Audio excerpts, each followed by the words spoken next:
महाराष्ट्राची कुलस्वामिनी आई तुळजाभवानीनं छत्रपती शिवाजी महाराजांना स्वराज्य स्थापनेसाठी भवानी तलवार दिली। हा ऐतिहासिक क्षण आता भव्य शिल्पातून साकारण्यात येणार आहे। तुळजापूरमध्ये भव्य असं शिवभवानी शिल्प उभारणीच्या प्रकल्पाला औपचारिक सुरुवात झालेली आहे। या प्रकल्पासाठी राज्य शासनाच्या कला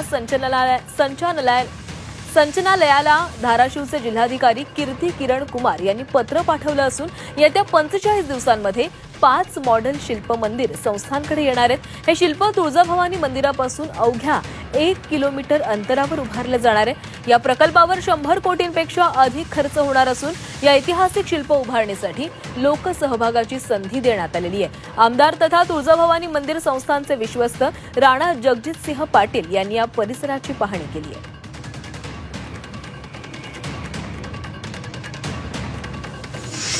हे शिल्प जे आहे ते 108 फीटचं राहणार आहे। खाली 3 मजली इमारत जेवढी उंच असते तेवढं संग्रहालय राहणार आहे, अद्यावत असं संग्रहालय, आणि वरती 13 मजले इमारत जेवढी उंच असते तेवढं शिल्प असणार आहे आई महाराजांना तलवार देतानाचं, आई तुळजाभवानी छत्रपती शिवाजी महाराजांना भवानी तलवार देतानाचं। आता आपण समजू शकता की ह्या प्रकल्पाचं महत्व किती मोठं आहे।